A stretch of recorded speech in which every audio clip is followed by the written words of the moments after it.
you. Well, look, we're going to veer back now to what we were talking about there about a PCR test. And it's our absolute pleasure, actually, to have Chris Southworth on. Now, he's Secretary-General of the United Kingdom's International Chamber of Commerce. Now, this was the group of people behind, as well, things like vaccine passports, really just trying to come up with ideas, essentially, for how to get business and, frankly, I suppose, people moving as well, and coming up with solutions during this crisis. So thank you very much for joining us now. Great to have you on the show. Now, obviously, one of the things that has been kicking off at the moment has been with this PCR testing, hasn't it? Whether or not it's a bit too sensitive, it's picking up dead virus, etc., and the inconsistencies in different countries' requirements, really, for you to get in. And I was hoping maybe I could get your take on where you stand on all of this. Well, we've said from the beginning that we need a consistent approach to testing and vaccination. This is ultimately COVID is a global problem that needs a global solution. At the moment, our testing regime is inconsistent. It's poorly enforced. It's very bureaucratic and very expensive, particularly expensive in comparison to what other countries are paying for the same sort of testing regime. So I think if we move to a system where we have one simple testing regime at low cost that everybody understands, then we've got a better chance of success in managing the virus. At the moment, the current setup, how bad is the PCR system in terms of, for business, I suppose, for people moving around, trying to get on with commerce? Well, it's bureaucratic, isn't it? I mean, you go one place for a test, you go to different countries who have different testing regimes. You've got to have locator forms, PCR tests, lateral flow tests.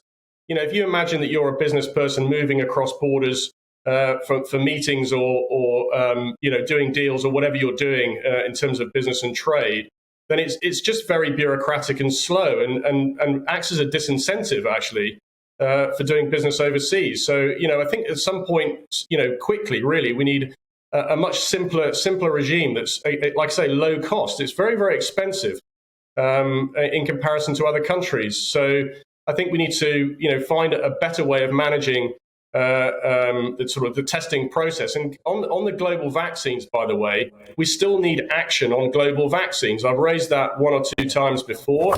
It's still a problem that needs a solution, but we can't solve a global problem by just looking at our shoelaces and looking at solutions for ourselves. We've got to look at this as a global problem that needs a global solution. We're the second biggest funder of the World Health Organization and really should be using that as leverage to then broker, global deals where we have simple, consistent regimes worldwide, not just for the UK. So the regimes that we're talking about now, if we're really going to kind of standardise globally when it comes to testing and entry requirements and stuff, what are some of these ideas then? Because some people say, well, a lateral flow test isn't going to be good enough, I suppose, and some people say, well, we can't use the PCR test because they're part of the problem now, aren't they? Well, the first problem is vaccines, isn't it? We have large chunks of the world which are still unvaccinated. This latest outbreak of COVID, the Omicron, it shouldn't be a surprise to any of us that it's come from the one region of the world with the least vaccinations, Africa. So, it's in our interest to help support African countries to up the vaccination rates, as it is to other parts of the world who also have low vaccination rates. And that will give us a baseline immunity. And then if you look at the data, the bigger problem is not so much the testing, it's the unvaccinated who are then taking up hospital beds.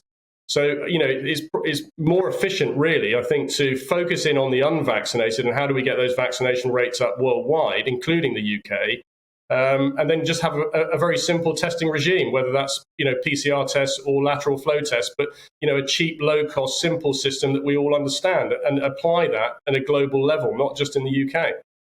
Indeed. Well, solutions we're talking now, which is nice. Don't bring us problems, bring us solutions. That's what we want. Indeed. Well, thank you, Chris Southworth. He is the Secretary-General of United Kingdom International Chamber of Commerce and giving us an update then on some of the changes with regards to lateral flow testing. Yes. Now, just